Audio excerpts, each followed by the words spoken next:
नमस्कार, आप देख रहे हैं खबर दोपहर और मैं हूं आपके साथ विभा उपाध्याय। और सबसे पहले बात पटना में बीजेपी के हुंकार की। तो केंद्रीय गृह मंत्री अमित शाह आज पटना आ रहे हैं। कुछ वक्त का इंतजार वो जब पटना में मौजूद होंगे। पटना में करीब 9 घंटे तक अमित शाह रहने वाले हैं और कई कार्यक्रमों में इस दौरान उनकी तरफ से शिरकत किया जाएगा। इसके अलावा बीजेपी कार्यालय में सांसदों, विधायकों, विधान परिषद के सदस्यों के साथ अमित शाह बैठक करते नजर आएंगे। अमित शाह के स्वागत के लिए बीजेपी कार्यालय को फूलों से दुल्हन की तरह सजाया गया है।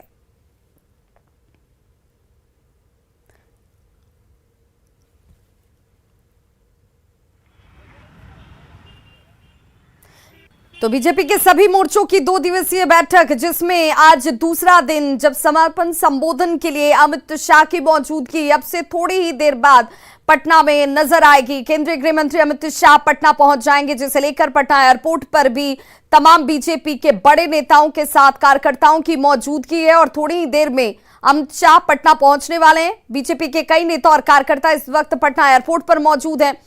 देश भर से बीजेपी नेताओं का जुटान इस वक्त पटना में है। तो पटना में गृह मंत्री अमित शाह के आगमन को लेकर बीजेपी कार्यकर्ताओं में जबरदस्त उत्साह है। शाह के स्वागत के लिए एयरपोर्ट के बाहर लोग हाथी और घोड़े पर चढ़कर आए।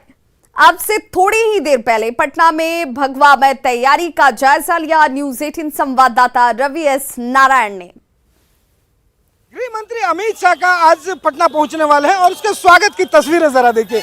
यहाँ पे हाथी, घोड़े, तमाम जो कार्यकर्ता हैं वो यहाँ पे देखिए हाथी पे चढ़कर हाथों में तिरंगा लिए हुए और अमित शाह की तस्वीर लिए हुए यहाँ पे तमाम जो कार्यकर्ता हैं वो दिखाई पड़ रहे हैं और हाथी, घोड़ा, नगाड़े के साथ यहाँ पे स्वागत हो रहा है। तो ये तस्वीरें जो हैं वो आप देख रहे हैं पटना एयरपोर्ट से, और एयरपोर्ट पे यहाँ पे तमाम जो कार्यकर्ता हैं पहुँच रहे हैं।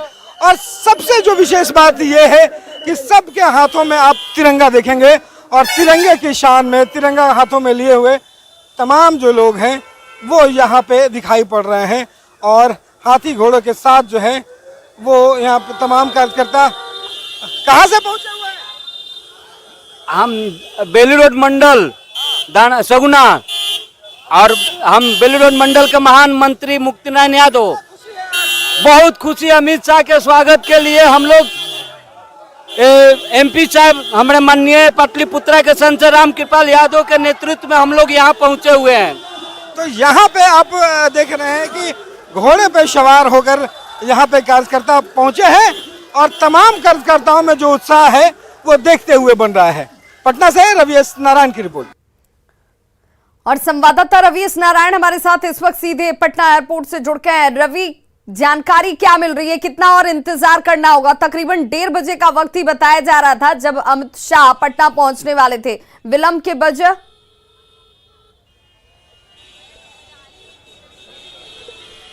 देखिए, जो जानकारी मिल रही है उसके मुताबिक अभी से थोड़ी देर के बाद जो है वो अमित शाह पटना पहुंचने वाले हैं और थोड़ी देर में उनकी जो तस्वीरें हैं हम लोगों के सामने होगी। और देखिए, एक जो तस्वीर हम दिखाने वाले हैं पटना एयरपोर्ट के ठीक बाहर की जो सड़क है वहाँ से, और ये नज़ारा जो है वो पहली बार देखने को मिल रहा है। देखिए, यहाँ पे हाथों में फूल लिए हुए जो लड़कियाँ जो खड़ी हैं उसमें आपको दिखाई पड़ेगा कि कई जो बच्चियाँ हैं वो जो खिलाड़ी हैं वो नेशनल प्लेयर हैं, कई इंटरनेशनल प्लेयर हैं जो भारत को दूसरे देशों में पदक दिला करके गौरव दिलाया है। और वो सभी जो बच्चियाँ हैं वो आज इसलिए खड़ी हैं क्योंकि देश में जिस ढंग से खेल का माहौल बदला है और जिस ढंग से खिलाड़ी निकल करके आ रहे हैं, कॉमनवेल्थ अभी से शुरू हुआ है। अच्छा, बताइए कि आप क्या नाम है और इससे पहले कौन कौन सा खेल खेले और क्या मिला आपको? मेरा नाम अंशु है। हम international, national, world level, state level बहुत अभी हम लोग फिलीपींस गए थे अर्निस के लिए वर्ल्ड चैंपियनशिप 2002 खेलने के लिए। चैंपियनशिप में आपको क्या मिला था? हम लोग को मेडल मिला, ब्रॉन्ज मेडल जो इंडिया के लिए। हम लोग आज यहाँ पे क्यों खड़ी हैं? अमित शाह के होम मिनिस्टर के लिए हम लोग यहाँ पे वेलकम के लिए हम लोग यहाँ पे खड़े हैं। देखिए, ये आप जरा देखिए कि फिलीपींस में जाकर के वहाँ पे मेडल लाई हैं और यहाँ पे कितना उत्साह है आज आप लोगों में। यहाँ पे हाथों में फूल लेके खड़ी हैं। हाँ, बहुत उत्साह है हम लोग में। बस मतलब हम लोग का यही है मोटिव कि अच्छे से बस उनका स्वागत हो। बहुत खुशी है और चाहूँगी अच्छे से उनका सम्मान करूँ, रिस्पेक्ट दूँ। खेल को लेकर के देश कितना बदला है, आप लोग खिलाड़ी हैं, क्या कहेंगे? हाँ, काफ़ी बदला है पहले से, और हम लोग और मेहनत करें ताकि हम लोग देश का नाम और रोशन कर सकें। देखिए नए नए खिलाड़ी जो हैं वो देश में आ रहे हैं, मेडल ले रहे हैं, आप लोग कितना मेहनत कर रहे हैं और लग रहा है कि जो संसाधन है, सुविधाएं बढ़ी है बहुत ज़्यादा। हाँ, बहुत बढ़ी है और बहुत अच्छे से बढ़ी है, बहुत ज़्यादा ही बढ़ी है। तो देखिए ये तस्वीर आप जरा देखिए कि एयरपोर्ट के बाहर ये जो खिलाड़ी हैं वो खड़े हैं उनके स्वागत में, और इनका कहना है कि देश में जिस ढंग से खेल की दिशा जो बदली है, खेलो इंडिया, फिट इंडिया, तमाम योजनाओं के साथ, और उनके स्वागत में यहाँ पे खड़े हैं। अभी से थोड़ी देर के बाद जब अमित शाह यहाँ से गुजरेंगे तो ये हाथों में फूल लेके बिल्कुल रवीश नारायण, आप इस पर नजर बनाए रखिए। जैसे ही अमित शाह पहुंचते हैं वैसे ही एक बार फिर से एयरपोर्ट की तस्वीरें आपके जरिए हम अपने दर्शकों तक पहुंचाएंगे। फिलहाल तमाम जानकारी के लिए बहुत बहुत शुक्रिया। बीजेपी के राष्ट्रीय अध्यक्ष जेपी नड्डा आज गुरु के दरबार में पहुंचे और दशमेश पिता गुरु गोविंद सिंह जी महाराज के दरबार में उन्होंने मत्था टेका। सिखों की पगड़ी बांधकर जेपी नड्डा ने गुरु के दरबार में मत्था टेका।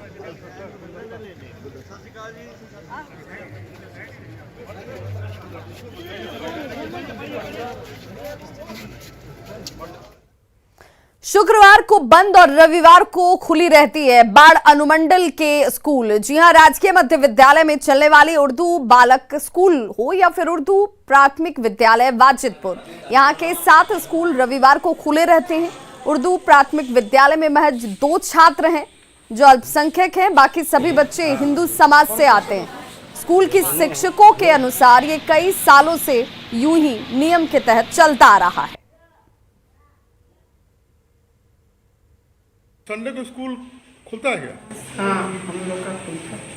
और किस दिन बंद रहता है? फ्राइडे के दिन। क्यों मंडप फ्राइडे को बंद रहता है, संडे को खुलता है?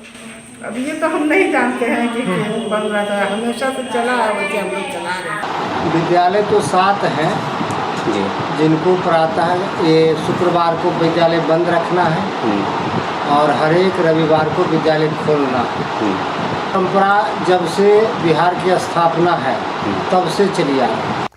आरा से बड़ी खबर आ रही है, जहां बस से शराब बरामद की गई है। यूपी से पटना आ रही बस से शराब की बरामदगी की गई है। बस यात्री में ये तमाम जो जानकारी इस वक्त सामने आ रही है कि यात्री बस ये जिसमें तहखाना बनाया गया था और इसी तहखाने में शराब छिपाकर तस्करी की कोशिश की जा रही थी। बस चालक और खलासी को गिरफ्तार कर लिया गया है। तो ये देखिए, ये यात्री बस और इसी यात्री बस में कैसे तहखाना बनाकर शराब की तस्करी का ये गोरख धंधा चलाया जा रहा था। हालांकि आज इसे लेकर जांच की जाती है और उसके बाद ये पकड़ा गया। ड्राइवरवा का बोलेबो तब न हटाई, कैसे हटी? ड्राइवर का तो नीचे रखले बड़ा जा। तो सवारी गाड़ी उसका भी इस्तेमाल किस तरीके से शराब के तस्कर जो हैं वो कर रहे हैं। एक से एक नए नए तरकीब, नए नए चालों के साथ शराब की तस्करी का धंधा फलता फूलता रहे, चलता रहे, उसके जुगाड़ में ये लोग लगे हुए हैं। औरंगाबाद में लोन देने के नाम पर एक नॉन बैंकिंग कंपनी ने कर्मियों के भोले भाले लोगों से लाखों रुपए की ठगी कर ली और ऑफिस में ताला बंद कर फरार हो गए। कंपनी ने करीब 500 लोगों से 50,000 लोन देने के नाम पर 2,050 रुपए की वसूली की और यहां से इसके बाद फरार हो जाते हैं। फिलहाल मामले की जांच की जा रही है। 11 सदस्य बनाकर 2,050 रुपया लिया इंश्योरेंस के नाम पर कि हम दूसरे दिन आपको खाता में 50,000 रुपया डालेंगे, स्थानांतरण करेंगे लोन के रूप में और किस्त लेंगे महीना में 2,520 रुपया। हमारे यहाँ के लोग 11 सदस्य दिए और बोला कि सवेरे आपको 10 बजे खाता में पता कर लीजिएगा, पैसा निकल जाएगा। तो हम लोग वहाँ गए, पता नहीं, भाग गया। बेगूसराय में 2 पक्षों के बीच मारपीट में जब दबंगों की एंट्री हो गई तो पूरा का पूरा इलाका कुरुक्षेत्र में तब्दील हो गया। विवाद ने खूनी संघर्ष का रूप ले लिया। मामला नगर थाना क्षेत्र के हिमरा चौक का है और तस्वीरें आपके सामने, जिन तस्वीरों में साफ नजर आता है कि किस तरह से दबंग की एंट्री के बाद लोग एक दूसरे के खून के प्यासे हो गए और एक दूसरे पर रोड़े पत्थर बरसाए जाने लगते हैं। झड़प में एक ही परिवार के कई लोग जख्मी भी हुए हैं। विवाद जमीन को लेकर था। निगम के अधिकारियों ने जमीन बांट दी और इसके बावजूद दबंगों ने जमीन हड़पने की कोशिश की है। तो जमीन हड़पने के फिराक में ये दबंग थे और इसी दौरान एक दूसरे पर जमकर पत्थरबाजी की जाती है। एक दूसरे के जान लेने पर उतारू ये लोग इस वक्त आपको तस्वीरों में नजर आ रहे होंगे। कुछ बंटवारा दायर हुआ है नगर पालिका से, परसा मारता न्यायालय से बंटवारा हो है, उसके बावजूद भी वो अपना मुंह छोड़कर हमारे तरफ लगा रहा है। सब सामान बेचने वाला दुकान का जो है सो सामान लगा रहा है और उसका मुंह होता है क्या कहते हैं दक्षिण, और दक्षिण उसका है ही है और पश्चिम भी चाहता है हमारा अपने, और दबंग को बुलाकर और जो है सो पश्चिम तरफ दुकान लगा कर मोबाइल से दुकानदारी कर रहा है। बोलने पर हम लोग के साथ मारपीट किया है, ईटा से मारा हमको तो ईटा से मारा और हमारे घर परिवार सभी आदमी को मारा। सावन के पावन महीने में शिव भक्त सुल्तानगंज के उत्तरवाहिनी गंगा में स्नान कर भोलेनाथ को जलाभिषेक करने के देवघर की तरफ प्रस्थान कर रहे हैं। वहीं सुल्तानगंज के नवनिर्मित सीढ़ी घाट पर गंगा के जलस्तर में लगातार वृद्धि देखी जा रही है। गंगा के जल में हो रही वृद्धि को देखते हुए भागलपुर जिला प्रशासन अलर्ट नजर आ रही है। गंगा घाट का जायजा लिया हमारे संवाददाता विकास कुमार सिंह ने।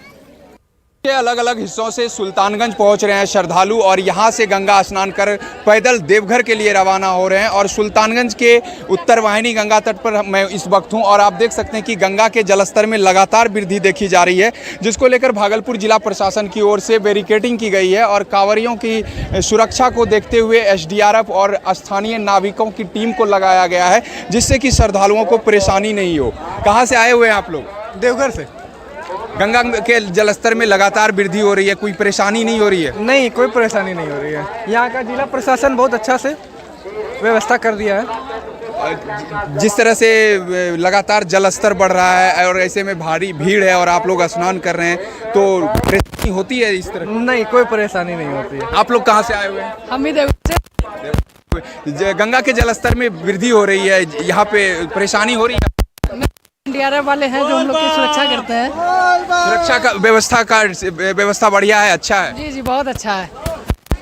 तो जिस तरह से गंगा के जलस्तर में लगातार वृद्धि हो रही है, इसको लेकर कांवरियों को सुरक्षा को देखते हुए भागलपुर जिला प्रशासन की ओर से SDRF की टीम को लगाया गया है और साथ ही जो स्थानीय नाविक हैं उसको लगाया गया है। विकास कुमार सिंह, न्यूज़ 18 भागलपुर। खबर बगा से, जहां मसान नदी के कटाव से दर्जनों गांव पर खतरा अब खड़ा हो गया है। जल संसाधन विभाग की तरफ से कराए गए फ्लड फाइटिंग कार्य भी अब धीरे धीरे ध्वस्त हो रहे हैं, जिसके बाद दहशत का माहौल ग्रामीणों में साफ नजर आता है। रामनगर के बहुअरी समेत तमाम गांव पर मसान नदी दबाव बना रही है। परेशान ग्रामीण खुद ही बांध को बचाने में जन सहयोग से अब काम करने लगे हैं। हालात का जायजा लिया सहयोगी मुन्ना राज ने। मसान नदी एक बार फिर कई इलाकों में तबाही मचा रही है। हम पहुंचे हैं बगहा के रामनगर के महुई के इलाके में, तब देख सकते हैं कि 6 करोड़ रुपए की लागत से मसान नदी के निदान से फ्लड फाइटिंग का काम किया गया था, लेकिन मसान नदी की पहली ही धारा ने कई इलाकों में इस फ्लड फाइटिंग काम को प्रभावित कर दिया है और कई नए इलाकों में दबाव बनना शुरू हो गया है। तो तस्वीरें हम दिखाने की कोशिश करें। देखिए किस तरह मसान नदी लगातार दबाव बनाकर इस काम को क्षतिग्रस्त किया है, जो जल संसाधन विभाग ने निपटने के लिए किया था। और ग्रामीणों में दहशत है। हालांकि ग्रामीण कई लोग अपने स्तर से इस बांध को बचाने में जुटे हैं, लेकिन मसान नदी का ऐसा तेज धारा है, एकाएक शांत रहने वाली मसान नदी उफनाती है और तबाही मचाना शुरू कर देती है। तो कुछ लोग हैं, उनसे हम बात करने की कोशिश करते हैं। क्या नाम है? अफजल अंसारी। कैसे देख, क्या परेशानी है? हम लोग को जिस दिन से बाढ़ आया है ना, उसी दिन से कटाव चालू हो गया है। अभी तक कुछ नहीं हुआ है, थोड़ा बहुत ये काम हुआ है बस। तब आप लोग भी काम करके सुने बचा रहे हैं? अपना से हुआ है। अपने से काम कर रहे हैं? हाँ, अपने से ही हो रहा है। क्या नाम है? निजामुद्दीन। तो मैंने क्या परेशानी हो रही है? परेशानी यही है कि नदी काट रहा है, कोई आ नहीं रहा है। ये बांध बनी है तब से अभी तक कोई नहीं आया है। तो बांध तो बना था सुरक्षा के लिए ना? सुरक्षा के लिए बना था तो बैठ तो गया है। तो बैठ गया है और क्या, सब खत्म हो गया है। तो देखिए, इस बांध को बचाने के लिए लगातार ग्रामीण आगे आए हैं और जब सरकारी सिस्टम जब साथ नहीं दे रही है, इस परिस्थिति में यहाँ के ग्रामीणों ने खुद बीड़ा उठाया है और अपने स्तर से इस बांध को बचाने की कोशिश कर रहे हैं। तो कुल मिलाकर कहें तो जल संसाधन विभाग ने 6 करोड़ रुपया लागत लगाकर इस बांध को बनाया जरूर, लेकिन मसान की पहली धारा ने इस काम की पोल खोल दी है। मुन्ना राज, न्यूज़ 18, बगहा। मधुबनी के जयनगर में कमला नदी का जलस्तर भी अचानक से बढ़ने लगा है। बताया जा रहा है कि बीते 2 दिनों में नेपाल के जल अधिग्रहण वाले क्षेत्रों में हुई लगातार बारिश की वजह से कमला नदी का जलस्तर अचानक से बढ़ गया है। ऐसे में जयनगर और उसके आसपास के बस्तियों में दहशत का माहौल है। हालांकि स्थानीय प्रशासन पूरे हालात पर नजर बनाए हुए है। वहीं जल संसाधन विभाग से मिली जानकारी के मुताबिक कमला के जलस्तर में बढ़ोतरी हुई है, लेकिन स्थिति फिलहाल कंट्रोल में है। तटबंधों की लगातार निगरानी की जा रही है। सावन की तीसरी सोमवारी के मद्देनजर कमला नदी में जल भरने के लिए पहुंच रहे कांवरियों के लिए जयनगर में सुरक्षा के पर्याप्त और पुख्ता इंतजाम किए गए हैं।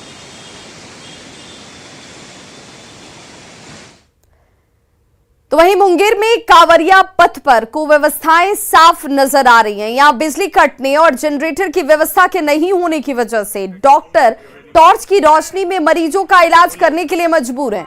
ये तस्वीर मुंगेर के गोगाचक तारापुर अस्थायी स्वास्थ्य उपकेंद्र की है, जहां जनरेटर का कोई इंतजाम नहीं किया गया है। लिहाजा बिजली अगर कट गई तो डॉक्टर टॉर्च की रोशनी में ही मरीजों को देखते हैं, उनका इलाज किया जाता है। ना है तो कैसे स्टार्ट करें? तेल नहीं दे रहा, नहीं दे रहा। किसी को बोले थे तेल देने के लिए, हम तो आते थे तो तेल भरल रहता था, हम स्टार्ट कर देते थे। अभी तो तेल ही नहीं है, जो हम कैसे स्टार्ट करें? कितना दिन से नहीं दे रहा तेल? ये 8-10 दिन से मतलब ऐसा चल रहा है, नहीं तो पहले रात भर चलता है। रामगढ़ के किसान झारखंड सरकार से जिले में सुखाड़ घोषित करने की मांग कर रहे हैं। जिले में जून महीने में 65 मिलीमीटर और जुलाई में अब तक 200 मिलीमीटर ही बारिश हुई। जिले में लगभग 35,000 हेक्टेयर जमीन पर किसान धान की खेती करते हैं, लेकिन बारिश नहीं होने की वजह से पूरे जिले में धान के बिचड़े सूख चुके हैं और अब सरकार से जिले को सूखाग्रस्त घोषित करने की मांग की जा रही है। किसानों से बात कर उनका हाल जाना संवाददाता जावेद खान ने। अभी मैं मौजूद हूँ रामगढ़ जिले के मुराम कला में। मुराम कला कृषि बहुल्य क्षेत्र है। आप हमारे पीछे देख सकते हैं, जुलाई माह में जिन खेतों में धान लहलहाया करता था, आज वहाँ देख सकते हैं कैमरे के माध्यम से जानवर चर रहे हैं खेतों में। ऐसे में किसान जो है सरकार से चाहते हैं कि क्षेत्र को सुखाड़ घोषित करके उन्हें रियायत देने का काम करे। किसान से सीधे हम बात कराते हैं। बताइए, इस बार धान की खेती होगी? धान की खेती नहीं होगी, सूख गया है पूरा जमीन। अच्छा, तो हम लोग को कुछ सरकार मदद करे। किस तरह का मदद चाहते हैं? हम लोग को कुछ पैसा वैसा दीजिए। सुखाड़ चाहते हैं, सुखाड़ घोषित हो गया है। कितना धान लगाए थे? बिचड़ा आप कितना लगाए थे? हम लगाए हैं 25 किलो। 25 किलो लगाए थे। हाँ। तो आपने किसान के यहाँ पे व्यथा को सुना, इन्होंने 25 किलो बिचड़ा लगाया था। एक और किसान से हम बात कराते हैं, कितना का बिचड़ा लगाए थे? तो हम करीब 20-22 किलो के लगाए, 22 किलो। अच्छा, कितना उस पर लग गया लागत आपका? हमारा उसमें लगा मैंने 15,000 रुपये। तो आप क्या चाहते हैं सरकार से? सरकार से यही चाहते हैं कि कम से कम हम इनके घोषित करके हम इनके पैसा कौड़ी की कोई व्यवस्था होना चाहिए नहीं। अच्छा, सरकार से सुखाड़ चाहते हैं। हाँ, किसान यहाँ के चाहते हैं कि क्षेत्र को सुखाड़ घोषित करके उन्हें रियायत देने का काम किया जाए। और ऐसे में किसानों को आप देख सकते हैं, यहाँ कुछ और ग्रामीणों से हम सीधे बात कराते हैं कि वे क्या चाहते हैं। आप देख सकते हैं ऐसे खेतों में बिचड़े जो है सूख चुके हैं। एक और यहाँ ग्रामीण सब सीधे बात कराते हैं। बताइए, क्या चाहते हैं सरकार से? सरकार से हम लोग चाहते हैं कि हम लोग का सूखाग्रस्त क्षेत्र घोषित करे और हम लोग किसानों को हेमंत सरकार की तरफ से कुछ राहत मिले, जिससे कि हम लोग अपना भरण पोषण कर सके। अभी तो स्थिति ऐसा है कि हम लोग का सुखाड़ का स्थिति ऐसा कि कुआं में 1 इंच पानी नहीं चढ़ा। अभी पीने का भी व्यवस्था सरकार से चाहिए हम लोग को। पीने का पानी भी नहीं है। मानसून में आप समझ सकते हैं कि कुओं में पानी नहीं है। आपको बताना चाहेंगे कि जून महीने में रामगढ़ जिले में 65 mm और जुलाई महीने में 200 mm बारिश हुई है। ऐसे में समझा जा सकता है कि मानसून की बारिश कितनी कम हुई है। और धान के किसान जो चाहते हैं कि झारखंड सरकार पूरे रामगढ़ जिले को सूखाग्रस्त घोषित करके उन्हें राहत देने का काम करे। जावेद खान, न्यूज़ 18, रामगढ़।